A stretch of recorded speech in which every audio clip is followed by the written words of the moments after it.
Hola, ¿qué tal? Esto es A1.8, Hablamos de Cine, un programa donde se habla de cine, películas, todo lo que tiene que ver con el mundo audiovisual. Y como siempre está junto a mí, Yudel Caserra. ¿Cómo estás? Muy bien, ¿y tú, Fauris? Yo me encuentro súper bien, fantásticamente como siempre. Estoy viendo varias series, varias películas. Está muy activo el mundo del cine ahora mismo, porque estamos ya en la temporada alta, que precede ya la temporada de premios, que Sí. comienza ahora en otoño. Y señores, está potente. Tenemos Casa del Dragón, tenemos Los Anillos del Poder, tenemos de Tenemos todo. Tenemos She-Hulk. She... Tenemos a She-Hulk Eh, también, que está por ahí. Tenemos sí. Sandman, que fue una propuesta de Netflix. Tenemos mucho contenido interesante Eso no hay para que ver. tenerlo, pero... Bueno, y también, como escucharon, nos acompaña el crítico estelar del programa, invitado siempre, que lo podemos llamar porque su conocimiento siempre nos empapa.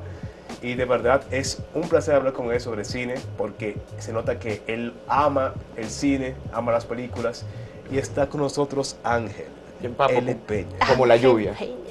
Está bien, me acaban de Como el llamar mar lluvia. profundo. Sí, sí, chévere. Pero gracias, ¿no? Muchas gracias Pero otra vez. imagínate que es como una fuente del conocimiento. Sí, sí, sonó mejor así, ¿verdad? Vamos vamos a tirarle la monedita. Como cuando tú sales del trabajo y está lloviendo, así empapa Ángel. Ah, bueno, está bien, gracias.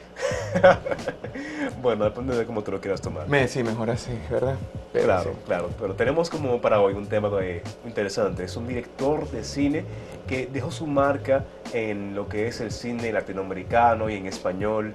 Él nació en España, pero se hizo ciudadano mexicano y digamos que su estilo de cine, de películas, se inspira mucho en los sueños y también en contar la división de las clases sociales. Y es nada más y nada menos que Luis Buñuel. Buñuel.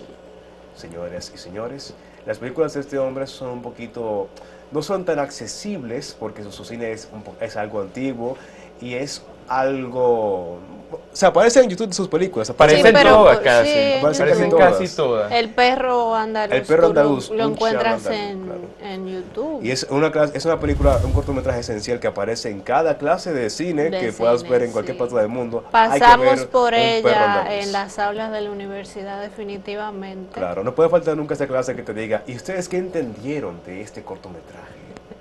Ah, Sí. es un cortometraje que tiene antitrama, porque no tiene trama, No es tiene una trama. secuencia de Exacto. imágenes, y es una teoría Que no muy tienen interesante. sentido. Que no Y tiene fue sentido, muy exacto. criticado precisamente por eso.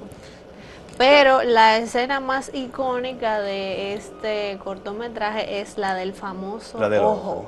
Todavía aún no la puedo ver bien porque es algo muy Ah, gráfico. yo sí. No, bueno, claro. Estás toda vestida de negro, supongo. Que sí puedes ver lo Yo del sí, ojo. yo sí. Eso es parte de mi Sí, esencia. tú, córtale el otro. Está bien, ya. Pero no te lo niego, o sea, cuando lo vi en la universidad fue como que, espérate, y en ese entonces se hacía eso. Bueno, Qué atrevido. Bueno, eso es una parte interesante, pero también hay una parte, en otra parte, que es de un hombre que está como que intentando hacer cosas malas con una Exacto. mujer, que también es algo impactante, todo lo que pasa. Y la estructura que tiene que es sin sentido, de que las cosas pasan como si fuera una pesadilla más que un sueño, Exactamente. también impacta mucho, te causa una impresión muy grande. Y tú ves este cortometraje de unos 20 minutos y te quedas como con la mente revuelta. Y recordar que era cine mudo. Ah, también, muy O importante, sea, el no cine hay. mudo, pura imagen. Exactamente, pura imagen. Pero bueno, Ángel, experto en el director Buñuel. Bueno, experto no, pero Sí, tiene tu experto conocimiento. sí, claro que sí. Experto sí. Modestia aparte. Claro. Además de Un perro andaluz, que es el más conocido por todos los cineastas y cinéfilos, que, bueno, hay más películas, muchas, pero ¿cuál más te llama la atención? Bueno, particular? un poquito antes de hablar de lo que serían las diferentes películas de Buñuel, también hay que hablar del marco teórico de donde vienen, ¿verdad? Porque cuando hablamos de eso, sí, de la condición de sueño, sexo, clase, es una condición del surrealismo, ¿verdad? Entonces, hoy comúnmente se refiere al surrealismo con cualquier cosa que está más o menos medio ligada a un sueño, que no es correcto, no es la manera correcta de entender el surrealismo, ni el surrealismo se entendía de esa manera. El surrealismo sale, es engendrado del movimiento del dadaísmo, ¿verdad? Que se Tristan Tzara en Zurich, Max Ernst en Alemania, Yves Tanguy en Francia. Y lo que dice el dadaísmo de sí mismo, él dice, Dada no es el comienzo del arte, sino el comienzo del disgusto. Entonces, ¿por qué sale esta idea que después lo agarra el surrealismo? Después de la Primera Guerra Mundial, que es algo que siempre hemos visto mucho en películas, después de un gran trauma viene como gran revuelo en contra de ese sistema. Después de la Primera Guerra Mundial, los dadaístas, que después se volverían surrealistas, dicen, si en el mundo de la lógica, de la política burguesa, económica, produce el desastre humano que fue la Primera Guerra Mundial, es nuestro deber moral buscar lo contrario, que sería un mundo de carácter irracional y de ilógico. Ahí comienza el dadaísmo. Claro. Después Breton, que fue como el fundador del surrealismo, se separa un poco del movimiento dadaísta, el movimiento dadaísta muere un poco, y le impone un carácter un poco más político.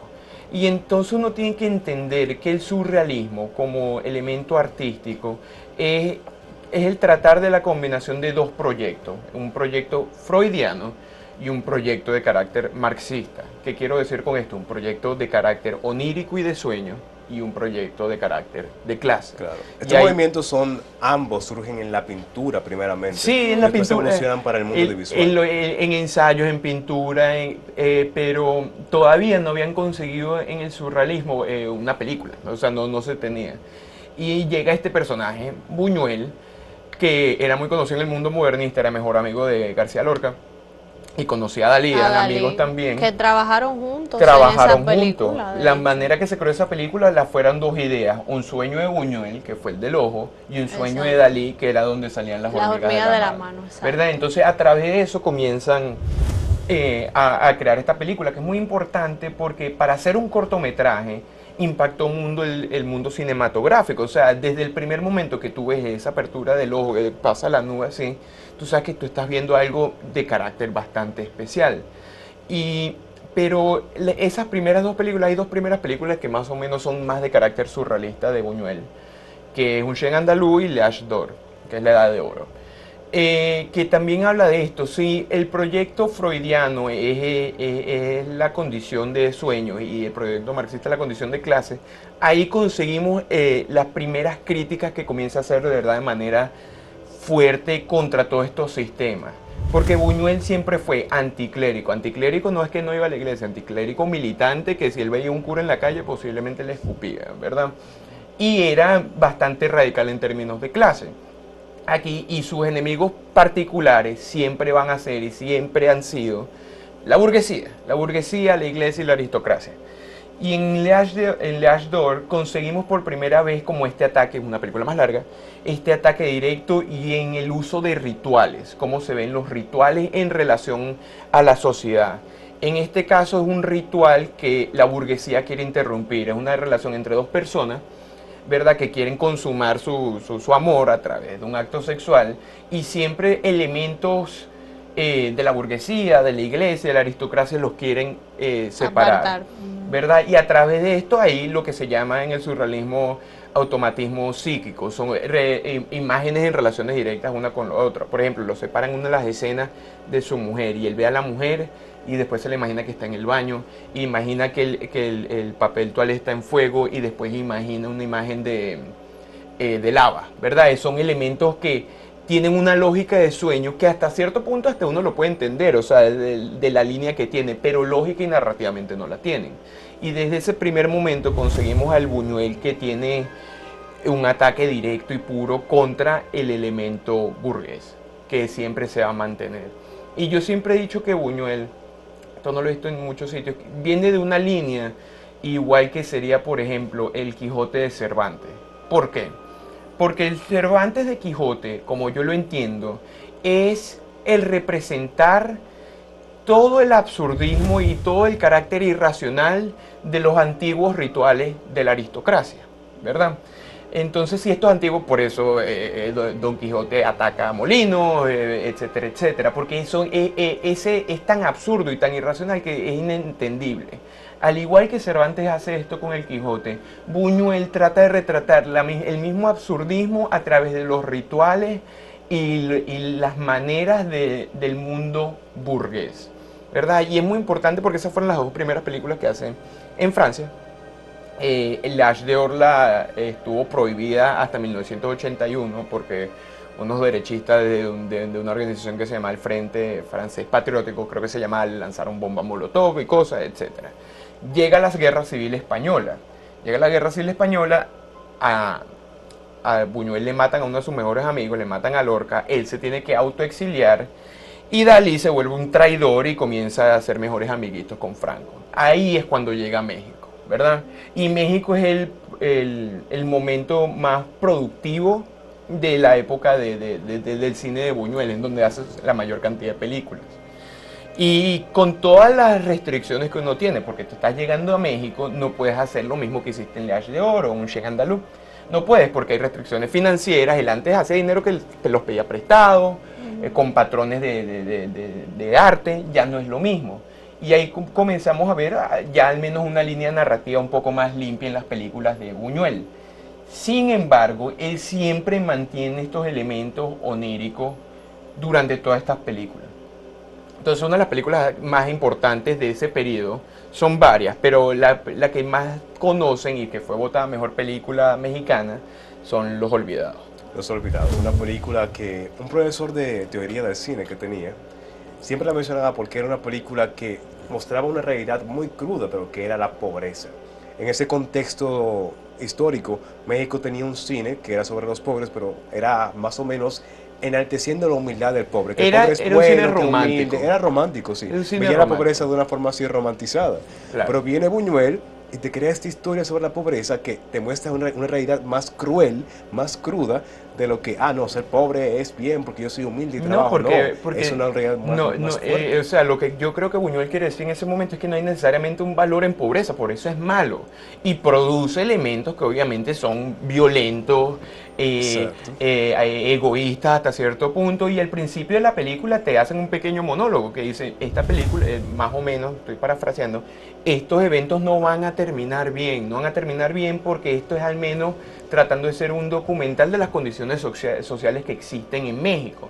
Y una película que tiene bastante carácter de neorrealismo o realismo, sin embargo hay momentos que son extremadamente surrealistas, hay varias escenas de sueño donde relacionan, por ejemplo, a la carne, el hambre, con también un cierto miedo, ¿verdad? La madre de uno de los personajes principales le muestra un trozo de carne y al mismo tiempo quiere la carne, pero al mismo tiempo tiene miedo, un elemento bastante freudiano. Ahí siempre hay presencias de gallinas por todos lados y las gallinas como algo medio indefenso que no pueden controlar su ambiente. Trabaja mucho con metáforas de ese estilo.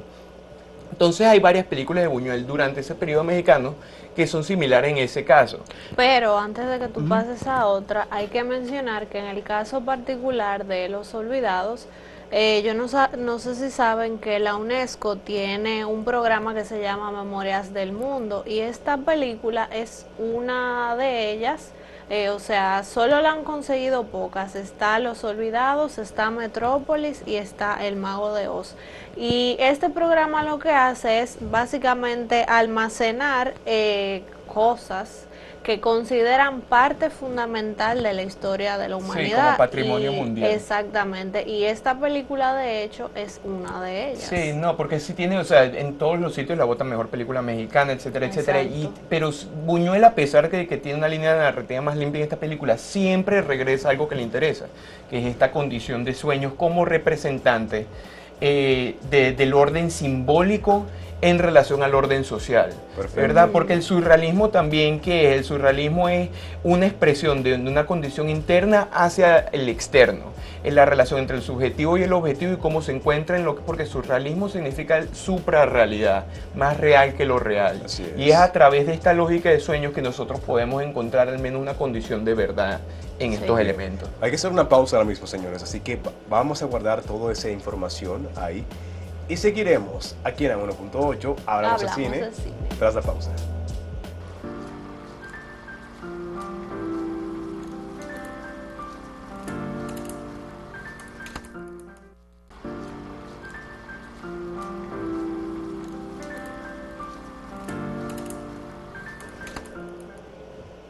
Estamos de vuelta aquí en A1.8 hablando sobre un director que marcó la pauta y fue muy importante en el siglo XX. Y continuamos hablando sobre las películas que realizó. Ya hemos hablado del Perro Andaluz, de Los Olvidados, de La Edad de Oro, y ahora vamos a continuar hablando sobre una que también fue bastante reconocida y se hizo en el 1962, que fue El Ángel Exterminador. Sí, No es este ángel. No es. Otro, exacto. Yo solo extermino después de las 8 de la noche. Wow. Pero es interesante porque ya Buñuel venía haciendo películas en México por casi 15 años. Exacto. Y es como una de las primeras veces que le dan como un poquito más de carta blanca para hacer su película. Porque ¿qué es El Ángel Exterminador en lo más básico? Es un grupo de burgueses que van a cenar y después no pueden salir de la sala donde están comiendo. Esa es toda la película. Entonces en esto retrata así los manerismos y la idiosincrasia de esta burguesía y la superficialidad de estos conceptos burgueses, que no tienen un valor de profundidad, sino todo se mantiene más o menos en la superficie. Entonces esto es un elemento puramente surrealista y bastante interesante que México le permitiera hacer algo así, porque ya comenzamos a hablar de órdenes simbólicos más aparentes. En términos freudianos, ¿verdad? Freud siempre dijo que el superego y el id estaban no solo unidos, sino muy relacionados uno con el otro. El superego siendo una clase de orden obscena, de rigor obsceno, y el id siendo el jouissance, placer puro, etcétera, etcétera, ¿verdad? Pero estas dos conexiones son muy aparentes. ¿Por qué traigo esto a colación? Porque en el elemento de la burguesía es que se ve esta relación más conectada. Porque sí, les gusta hacer desastre, etcétera, etcétera. Todo debajo de un rigor supuestamente moral construido. Este es el carácter del superego. Porque ellos solo pueden funcionar en sociedad si existen las reglas de la sociedad. Y pueden hacer su desastre de sociedad si existen esas limitaciones rigurosas de ese superego. Y ahí es donde ese id se puede desarrollar mejor. Cuando estas ilusiones del superego o de las condiciones sociales o del carácter de los rituales de la burguesía comienza a desaparecer, el acto burgués se comienza a desaparecer en sí. Ya no tienen el mismo poder que tienen antes. Y a pesar de que surrealismo, como dije anteriormente, es un carácter tanto marxista como freudiano, Buñuel tiene un poquito más un carácter, diría yo, anarquista, porque no trata tanto sobre la explotación de la clase, que es un carácter directamente marxista. Trata más sobre la condición jerárquica de poder, y eso viene más de una tradición anarquista. Entonces, este anarquismo freudiano de Buñuel lo utiliza muy bien para retratar esa superficialidad de todos estos elementos simbólicos y del orden simbólico ya montado por el sistema burgués o religioso o aristocrático. Entonces presenta muy bien todas esas condiciones y es una película que esa idea de eventualmente se va a volver a repetir cuando él vuelve a Europa, que es años más tarde.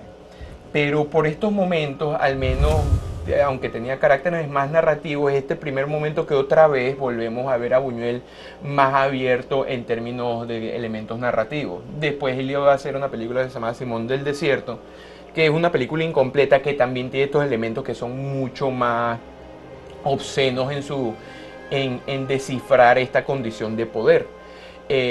Simón del Desierto siendo uno de esos ejemplos, El Ángel Exterminador en otro. Y sin embargo él tuvo mucha producción en México, películas como Ensayo de un crimen, que siempre, aunque tengan un elemento narrativo, siempre tienen esos objetos freudianos. ¿Qué es un objeto freudiano para mí? Manos y pies, típico. En la película la película comienza con un bautizo que le están lavando los pies a alguien. En Ensayo del crimen el personaje principal tiene obsesiones con pies.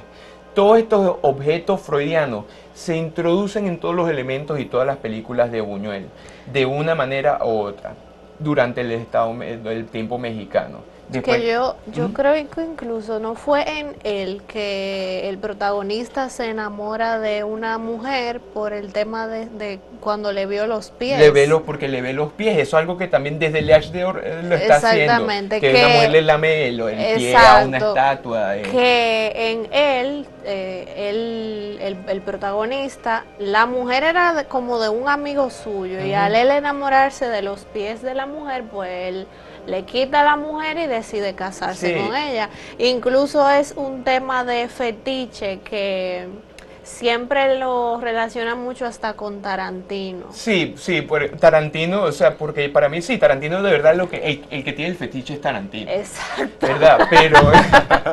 Pero sí es un elemento de fetiche sexual y es lo que, como lo llamé yo anteriormente, es un objeto puramente freudiano, como las Exacto. manos, ¿verdad? Las manos como un elemento de manipulación y los pies son extremidades del concepto freudiano, tanto de elementos fálicos, anales, etcétera, etcétera. Y él siempre repite con estos elementos. Tarantino es que le gustan los pies. Porque tú no ves un pie en una película de Tarantino y dices, ah, no, es que él quiere hablar de la condición humana. No, él dice, a él le gustan los pies de Uma Thurman, ¿verdad? Pero sí, después algo interesante, él hace 2 películas, otra vez en España, que las botan, no sé, una es Viridiana, que logra salir la película y la muestran en Cannes, y la otra es Tristana. Y las dos el gobierno español, porque todavía está Franco en este proceso fascista, casi las eliminan. El hecho de que podamos ver esas películas es bastante interesante. No, y que de hecho se consideran como vergüenzas históricas, Sí. por el mismo hecho de que no salieron cuando Sí. debían. No, y algo que hace muy bien en Viridiana, porque aunque Buñuel tiene muy buen ojo para esas condiciones sociales, etcétera, etcétera, no es que es un director necesariamente estético. No se muestra, no es tanto la composición, etcétera, etcétera, es más la imagen. Es como Exacto. presentar estas imágenes de sueño. Pero si hay un momento varios momentos en Viridiana que obviamente es una representación del Estado español tratando de abusar a esta joven monja, ¿verdad? Que acaba de ser abusada por su tío que tiene dinero, etcétera, etcétera. Y eso no se puede ver más del el abuso del Estado español a como la juventud y la pureza que existe todavía en ese mundo. Pero sí, después de España, él vuelve a hacer varias películas en Francia. Y que antes de que tú pases a esa, ganó una Palma de Oro también, Sí, bueno, es que Viridiana. Buñuel ganó como 27.000 premios. Sí, pero Sí, no es importante. actualizando ese dato Es importante. también. No, es importante porque Viridiana sale como si fuera robada. O sea, la robaron y la Exacto. pusieron en Cannes y ganó su premio, que es importante. Pero cuando llega más o menos otra vez a Francia, ya ahí sí tiene otra vez carta blanca un poco de hacer lo que él quiere hacer. Él se consigue 2 colaboradores. Un productor que lo ayudó mucho, pero un escritor también que se llama Jean-Claude Carrier, que lo ayuda a hacer un par de películas. Y Buñuel, aunque uno siempre lo ve como un artista puro, como que casi independiente de todas sus cosas, sus primeros momentos artísticos fueron en colaboración con Dalí. Entonces, también se necesita alguien para decir, bueno, ¿qué crees tú en este sueño? Etcétera, etcétera. Y esa colaboración crea también un elemento más rico de lenguaje narrativo.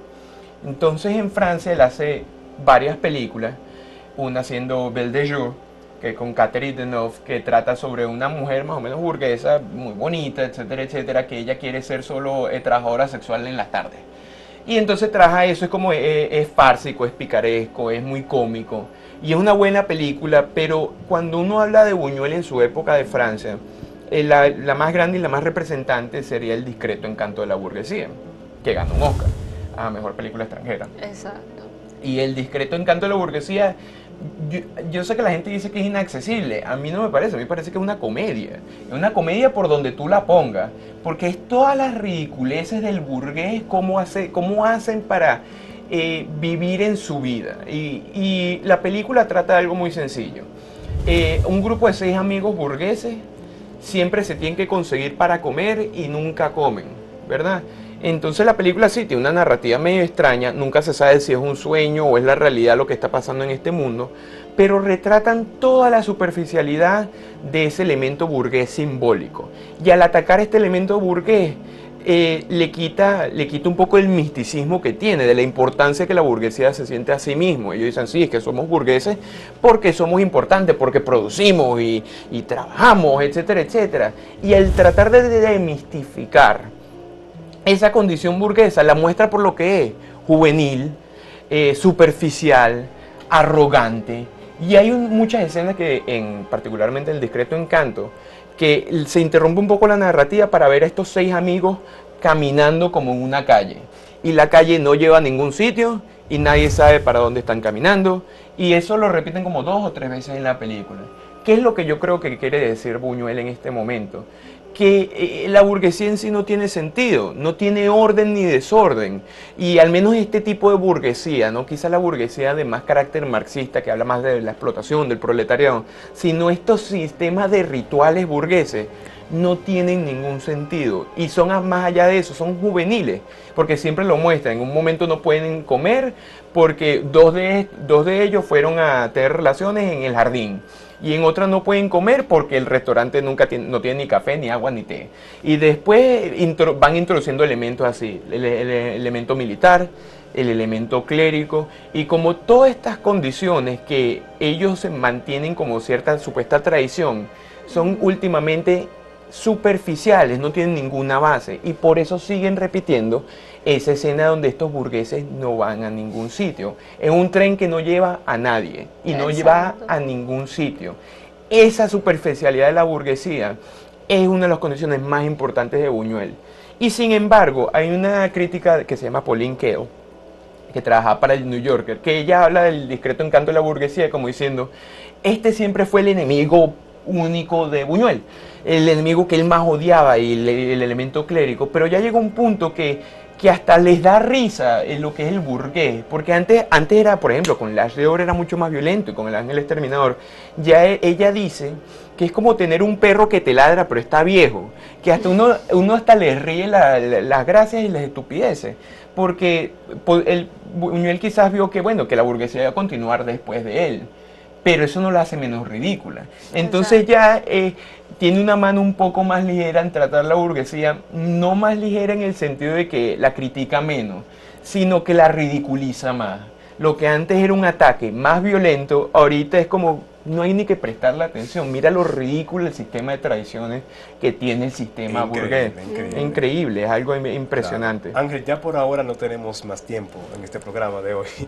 Así que antes de acabar, podemos ver esa película y cuál más de Buñuel. El discreto encanto de la burguesía. Nazarín es una película muy interesante porque hasta tiene caracteres religiosos, porque aunque hablé un poquito del elemento clérigo, aquí me enfoqué un poco más en el carácter burgués. El Ángel Exterminador, bueno, un chien andaluz solo por saber de historia. Claro. Y otra película, vamos a ver, Belle de Jour también es una película relativamente agradable y es un poquito narrativamente más lineal. Claro. Pero si hay que ver algo, El discreto encanto de la burguesía. Bueno, muchas gracias. Y ya saben, vean cine en español, mexicano, español, como quieran decir, cine de Buñuel. Bueno, señores, hasta aquí el programa de hoy, así que no se pierdan la siguiente emisión, porque ya se acabó esta. Aquí en A1.8 hablamos de cine.